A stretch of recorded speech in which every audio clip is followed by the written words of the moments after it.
Hello friends, study for CSE पर आप सबका स्वागत है। आज हम लोग स्टडी करेंगे ग्लोबल फायर पावर 2022। जो ग्लोबल फायर पावर इंडेक्स निकलता है प्रत्येक वर्ष, उसके बारे में आज हम लोग अध्ययन करेंगे।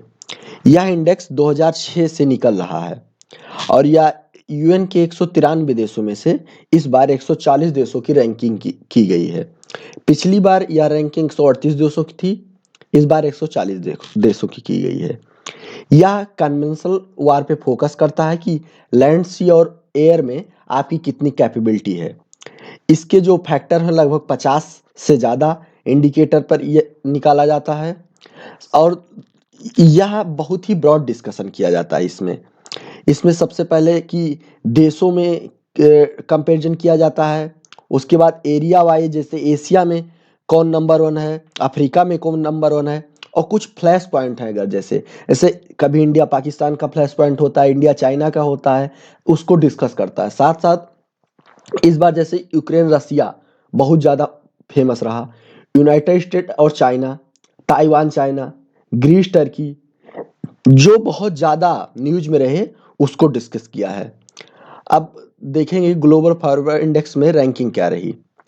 2022 में military strength ranking number 1 United state, सबसे ज़्यादा अंक लेके यूनाइटेड यूएस फर्स्ट पे रहा। सेकंड पे रहा रसिया, थर्ड पे चाइना, चौथे पे भारत का नंबर आता है, फोर्थ पोजीशन पे भारत का नंबर आता है, टॉप 5 में इंडिया है, फिफ्थ पे जापान है, उसके बाद फ्रांस और यूके, 7 पे फ्रांस है, 8 पे यूनाइटेड किंगडम। भारत फ्रांस और यूके से आगे है, पाकिस्तान की रैंकिंग 9वीं है। अब हम देख लें कुछ जो इम्पोर्टेंट कंट्री हैं उनकी क्या रैंकिंग है। टर्की, इस्लामी दुनिया का इस समय प्रमुख देश, टर्की का 13वीं रैंक है, पाकिस्तान के बाद है। इजिप्ट की भी इससे ऊपर है। इस्लामिक दुनिया में पहले पाकिस्तान आ जा रहा है, फिर इजिप्ट, फिर टर्की, फिर ईरान। इसमें टॉप 5 में सऊदी अरेबिया नहीं है।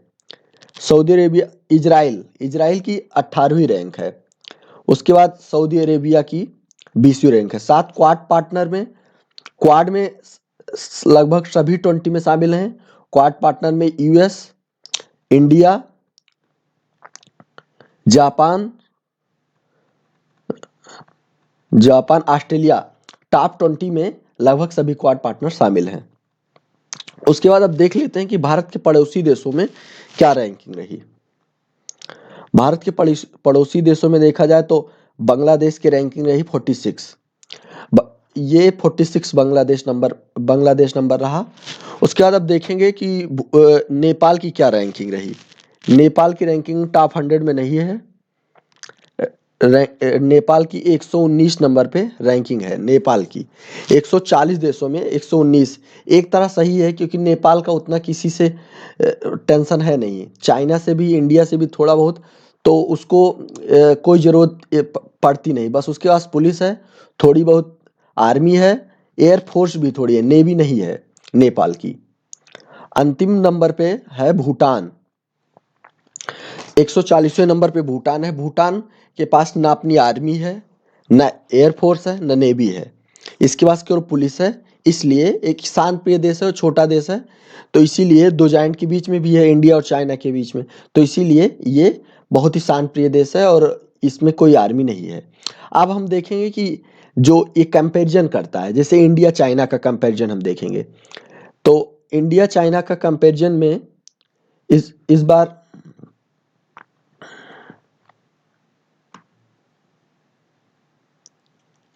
इंडिया चाइना में क्या कंपैरिजन में क्या रहा है। Comparison of India China military strength 2022, तो 140 देशों में भारत की रैंक रही 4, चाइना की तीसरी। मैन पावर कितना है इंडिया के पास, कितनी, तो 133 करोड़ जनसंख्या है। सेकंड रैंक दुनिया में, इसकी फर्स्ट रैंक 140 करोड़ के आसपास है।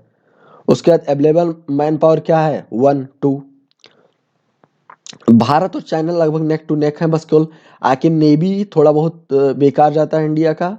और डिफेंस बजट इसमें दिया है 49 यूएस बिलियन डॉलर और इसमें दिया है 250 यूएस बिलियन डॉलर।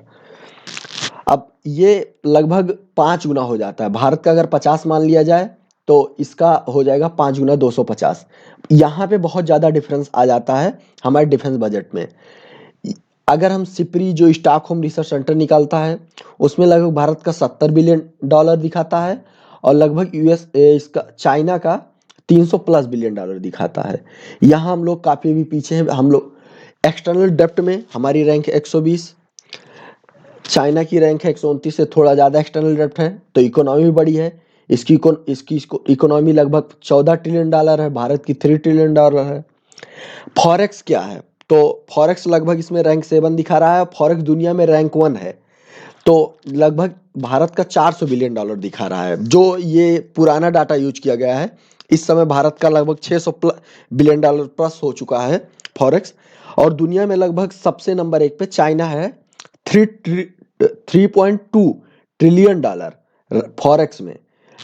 फॉरेक्स में क्या क्या होता है? तो सबसे पहले गोल्ड, उसके बाद रिजर्व ट्रेंच, एसडीआर जो आईएमएफ इशू करता है, साथ साथ डॉलर। डॉलर क्या मतलब जितनी जो आईएमएफ ने बता रखे हैं 5-6 करेंसी, जिसमें डॉलर, पाउंड ये सब है। तो फॉरेक्स में इस समय सबसे ज़्यादा रैंक 1 है। यूएस इसलिए नहीं है क्योंकि वो उसका डॉलर अपना है, तो उसकी मतलब वो मैक्सिमम जितनी चाहे उतनी करेंसी छाप सकता है, इसलिए उसकी रैंकिंग नहीं दिखाई जाती है। फर्स्ट पे फॉरेक्स में इस समय है चाइना। भारत की रैंक 7 नहीं है, जो नए डाटा आए हैं उसके हिसाब से भारत की रैंक इस समय चौथी हो गई है, रसिया को पछाड़ के 4th। फर्स्ट पे चाइना है, सेकंड पे जापान है, थर्ड पे स्विट्जरलैंड, फोर्थ पे इंडिया, चौथे नंबर पे हमारी इस समय फॉरेक्स आ गया है लगभग $600 बिलियन। उसके बाद पीपीपी के आधार पर, परचेजिंग पावर पैरिटी के आधार पर चाइना की रैंक है फर्स्ट, लगभग $24 बिलियन के आसपास इस समय है, और भारत का लगभग $10 बिलियन के आसपास इस समय है हमारी पीपीपी के आधार पर इकोनॉमी, लगभग $10 बिलियन। इसकी रैंक 1 है, हमारी rank 3, rank second America, first ये पीपीपी जो ट्रिपल पी है उसके आधार पे है। परचेजिंग पावर पैरिटी जब नॉमिनल निकालेंगे तो रैंक 1 यूएस, सेकंड ये भारत की 5वीं है। अब देखेंगे एयर पावर। एयर पावर में इंडिया जो है वो बहुत ज़्यादा पीछे नहीं है, एक तरह ठीक ठाक है। टोटल एयरक्राफ्ट में रैंक 3, टोटल एयरक्राफ्ट में रैंक 4, लगभग इसका 3285 है, भारत का लगभग 2200 के आसपास है एयर पावर। फाइटर एयरक्राफ्ट लगभग दूने का अंतर हो जाता है।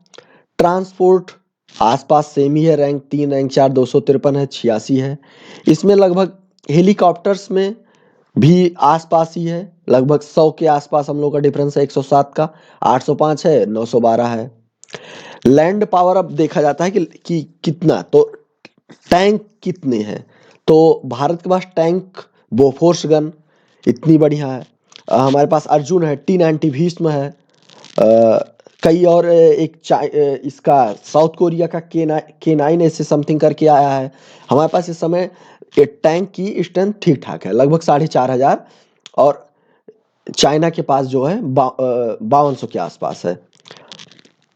उसके बाद हम देखेंगे कि हमारी नेवल पावर में चाइना बहुत आगे चला गया है, इंडिया आस पड़ोस भी नहीं। इस समय दुनिया में अगर नेवल पावर देखा जाए तो नंबर 1 पर चाइना है, सेकंड पे यूएस आ जाता है नेवल पावर में। उनकी एयरफोर्स बहुत बेहतर है, इसलिए टोटल में वो आगे चले जाते हैं। लेकिन जब नेवल पावर की बात आती है, इसीलिए वो जो 7 डैश लाइन साउथ चाइना सी का अपना लोहा मनवाता है चाइना, वो इसी कारण क्योंकि उसकी नेवल पावर इस समय बहुत बेहतर हो गई है। अब देख लो, भारत की रैंक 7 है फ्लीट स्ट्रेंथ में, उसकी रैंक 1 है, लगभग 500 का डिफरेंस है, 295 777, लगभग 500 का डिफरेंस है। एयरक्राफ्ट कैरियर भारत के पास 1 है, चाइना के पास 2 है। यहाँ पे सबमरीन भारत अब रैंक 8 है, इसमें रैंक 1 है, 17 दिखाई दे रही है।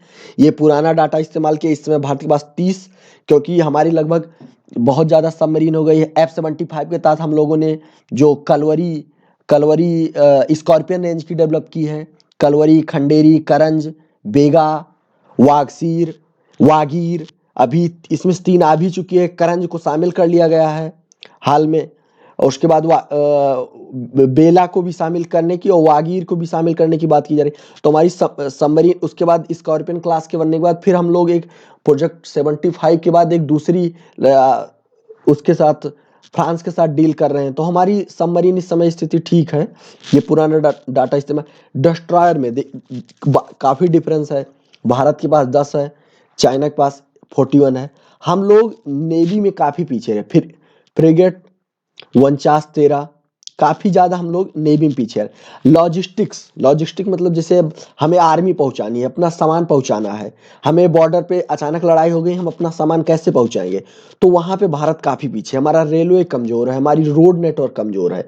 अभी हाल में अगर देखा जाए पिछले 4 सालों में बीआरओ जो डिफेंस मिनिस्ट्री के अंतर्गत आता है, बॉर्डर रोड ऑर्गेनाइजेशन, उसने काफ़ी रोड बनाए, उसने काफ़ी टनल बनाए हैं, खास करके चाइना स्पेसिफिक एरिया जैसे कश्मीर और अरुणाचल प्रदेश, यहाँ सब उत्तराखंड, यहाँ सब हिमाचल प्रदेश, यहाँ सब फोकस करके बनाया जा रहा है। अभी थोड़ा बहुत बढ़ा है, हो सकता है अगली आने वाली रैंक हमारी सुधरे।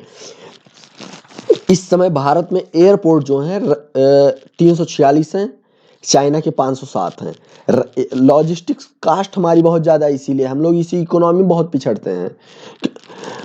उसके बाद 20 रैंक हमारी 12। हम लोगों को अब देखना लेबर फोर्स में हमारी ज़्यादा बेहतर रैंक नहीं, हमारी सस्ती लेबर फोर्स है। चाइना की संख्या बहुत ज़्यादा है, लेकिन इकोनॉमिकली नहीं है, वहाँ की थोड़ी महंगी हो गई हमसे। रिसोर्सेस क्या है, तो रिसोर्सेस हमसे, हमारे पास इस समय ऑयल प्रोडक्शन या बहुत ही एक तरह देखा जाए तो कम है, क्योंकि हमारे यहाँ बॉम्बे हाई थोड़ा बहुत हो सकता है और डिगबोई, यही 2 स्थान हैं जहाँ से ऑयल निकलता है, तो हम उतना ज़्यादा नहीं है। ज्योग्राफी जियोपॉलिटिक्स के तहत ये जो फोकस करता है submarine, army capability, aircraft, geopolitical location, man power, इन सब पे फोकस करता है। जो इसके 50 इंडिकेटर हैं इन सब में है। अब उसमें से एक होता है जियोपॉलिटिकल लोकेशन। जियोपॉलिटिकल लोकेशन में कितनी एरिया आता है, किस जगह, जैसे भारत की इसमें जियोपॉलिटिकल लोकेशन में बहुत ही इंपॉर्टेंस है, क्योंकि हम लोग एकदम इंडियन ओशियन के बीच में, पूरा इंडियन ओशियन पे राज करते हैं, इसलिए हम लोग का बहुत ज़्यादा, जैसे हमारी अंडमान की उसकी मलक्का स्टेट के पास है, तो उसकी जियोपॉलिटिकल लोकेशन बेहतर है, तो उस हिसाब से ये भारत की पूरी लैंड एरिया में चौथे 7वें नंबर पर है। चाइना चौथे नंबर पर है। बॉर्डर कितना कितना शेयर करते हैं, ये बताया गया है कि बॉर्डर लगभग हम लोग कितना शेयर करते हैं, कोस्ट लाइन कितनी है, वाटर वेज कितने हैं। तो ये देख, वाटर वे में रैंक 1 चाइना, इंडिया रैंक 11 है। लगभग हम लोग पीछे हैं चाइना से, लेकिन इतना भी नहीं पीछे हैं कि एक तरह कह दिया जाए कि हम लोग उनसे जो पीछे हो रहे हैं, वो नेवी में पीछे हो रहे हैं, इकोनॉमी में पीछे हो रहे हैं, डिफेंस बजट पे पीछे हो रहे हैं। डिफेंस बजट उनका लगभग हमसे 5 गुना ज़्यादा है। उसके बाद हम लोग की क्या है कि नेवी अपनी हम लोग डेवलप नहीं कर पा रहे। हम लोगों का फोकस जो हो रहा है केवल आर्मी पे हो गया है। अब क्योंकि हम लोगों को लगता है कि अगर चाइना से युद्ध हुआ तो हमारी कोई तो लैंड बॉर्डर के अलावा और कुछ है नहीं, सब लैंड बॉर्डर है, तो कोई हमें दिक्कत नहीं होगी। लेकिन उसकी जो ये BRI योजना है, BRI पॉलिसी के तहत, अब देखिए पूरे इंडियन ओशियन में, इस पे मैं एक वीडियो बनाऊंगा कि इंडियन ओशियन में क्या कर रहा है चाइना। अब हम दूसरा कंपेरिजन देखेंगे इंडिया और पाकिस्तान का। इंडिया पाकिस्तान का कोई ऐसे कंपेरिजन नहीं है, क्योंकि काफ़ी एक दूसरे से दोनों बड़े देश हैं। लेकिन अगर हम देखेंगे कि एक तरह का कि मतलब काफ़ी चर्चा में रहता है, इसलिए हम देख रहे हैं इसको, बाकी कोई कंपैरिजन की बात नहीं है। कंट्रीज में इंडिया की क्या है रैंक, और 140 देशों में चौथे पे, 140 देशों में 9वें पे। यही इकोनॉमी में देखा जाए तो टॉप 30 में भी नहीं है। 270 बिलियन डॉलर इकोनॉमी है पाकिस्तान की, भारत की 3 ट्रिलियन, मतलब हम 3 ट्रिलियन डॉलर के होने चौथे नंबर पे हैं। ये हमारी लगभग आस पड़ोस सेम है। इकोनॉमी में हम 5वें पे हैं, इसमें रैंकिंग में, आर्मी रैंकिंग में हम लोग चौथे पे हैं। पाकिस्तान इसमें इतना ज़्यादा अब खर्च करता है कि इसकी आर्मी रैंकिंग 9वीं हो जाती है, और जब इकोनॉमी रैंकिंग आती है तो 35 के आसपास। बांग्लादेश से भी पीछे है, बांग्लादेश 34 पे है, ये यहाँ तक 38 पे है पाकिस्तान। मैन पावर दोनों में खूब है, लगभग हमारी 133 करोड़ जनता, उनकी 23 करोड़ जनता। मैन पावर कितनी अवेलेबल है हमारी, उनकी कितनी, रैंक 2 रैंक 7। हम लोग चाइना से केवल पीछे हैं उसमें। उसके बाद हमारी रिजर्व फोर्सेस कितनी है, लगभग 11 लाख, इनकी 50,000 के आसपास है। डिफेंस बजट मेनली हमारा $50 बिलियन, इनका इस हिसाब से माना जाए तो $7 बिलियन है। सिपरी की माने तो लगभग इनका $11 बिलियन हो जाता है स्टॉकहोम रिसर्च के तहत, और हमारा हो जाता है $70 बिलियन। एक्सटर्नल डेप्ट सोचो, इतनी छोटी इकोनॉमी होने के बावजूद रैंक 91 पे है, भारत रैंक 120 पे है। भारत की इसको होनी चाहिए कम पे, लेकिन ये ज्यादा हो रहा है क्योंकि ये लोग डेप्ट इकोनॉमी बहुत ज्यादा पाकिस्तान ने उठाया, बहुत ज्यादा फॉरेन डेप्ट उठाया है। फॉरेक्स में टोटल $18 बिलियन है फॉरेक्स इस समय। 18, ये इनका बढ़ा नहीं है, भारत का 600 के आसपास हो गया है फॉरेक्स। भारत लगभग एयर पावर में भी रैंक 4 है, इनका रैंक 7 है, काफी हम लोग इनसे आगे हैं। उसके बाद हम लोग अगर देखें नेवी का, land power rank 11, rank 5। Naval power में इनकी नेवल पावर बहुत ही हमसे तो बहुत कमजोर है, क्योंकि इनकी रैंक 28 है, हमारी रैंक 7 है। नेवल पावर इसलिए कमजोर है क्योंकि उनकी उतनी बड़ी कोस्ट लाइन है नहीं कि उनको जरूरत पड़े ढूंढने को। जैसे कुछ हमारी बहुत बड़ी कोस्ट लाइन गुजरात से होके जाके हम बंगाल तक कोस्ट लाइन है। उसके बाद लॉजिस्टिक्स में देखेंगे, इनकी रैंक 33 है, एक तरह पाकिस्तान के हिसाब से सही है रैंक 33, हमारी 20 है 20। उसके बाद हम देखेंगे कि रिसोर्सेस दोनों का सेम ही हाल है रिसोर्सेस में। ज्योग्राफी एक तरह देखा जाए तो जो लोकेशन है पाकिस्तान की वो बहुत इंपॉर्टेंट है। अगर हमें अफगानिस्तान जाना है तो बिना पाकिस्तान के हम नहीं जा सकते हैं। उसके बाद हमारा एक रास्ता बनता है ईरान के तहत, और ईरान पे इस समय सैंक्शन है तो वैसे ही प्रॉब्लम हो जाएगी। अगर हमें सेंट्रल एशिया जाना है तो बिना पाकिस्तान के, तो पाकिस्तान की जो लोकेशन है, जियोपॉलिटिकल लोकेशन बहुत ही महत्वपूर्ण है। इसका वो लाभ भी उठाता है बार बार कि हम जाने नहीं देंगे। हमारे अभी अभी हम अफगानिस्तान भेजना चाहते थे दवा और वैक्सीन, उसने भेजा नहीं, तो हम लोग चाबहार के थ्रू जो हमने पोर्ट डेवलप किया था उससे हम लोग गए। अब हमने ये लगभग ग्लोबल फायर पावर इंडेक्स पढ़ लिया। अगर हम लोग इसके बारे में जानना चाहें एशिया में कौन नंबर 1 है रीजन वाइज, तो एशिया में चाइना नंबर 1 पे होगा ऑब्वियसली। नंबर 2 पे इंडिया नहीं, रसिया भी है क्योंकि वो थोड़ा आता है यूरेशिया में। रसिया फर्स्ट पे, सेकंड चाइना, थर्ड इंडिया। अगर हम देखना चाहें कि इसमें अफ्रीका में, तो अफ्रीका में जहाँ तक होगा ये इजिप्ट होगा। यूरोप में यूके होगा। नॉर्दर्न अमेरिका में तो अमेरिका ही होगा। साउथ अमेरिका में ब्राज़ील होगा। तो इस तरह हम देखें तो पूरा एक तरह भारत की ग्लोबल फायर पावर इंडेक्स में भारत की अच्छी रैंकिंग है। हाँ, हम लोग कोशिश कर सकते हैं कि अपनी नेवल पावर को थोड़ा बेहतर करें। और हम लोग जैसे जो अलायंस में बहुत कम जाए, पार्टनरशिप ज़्यादा बेहतर होती है, क्योंकि हम देखें हैं ज़्यादातर हम लोग पार्टनरशिप में अच्छा परफॉर्म करते हैं एज कम्पेयर टू अलायंस। और आप सबको ग्लोबल फायर पावर इंडेक्स जितना मेरा हो सका समझाया। आप लोगों से कहूँगा मेरा चैनल लाइक करें, शेयर करें, सब्सक्राइब करें। धन्यवाद।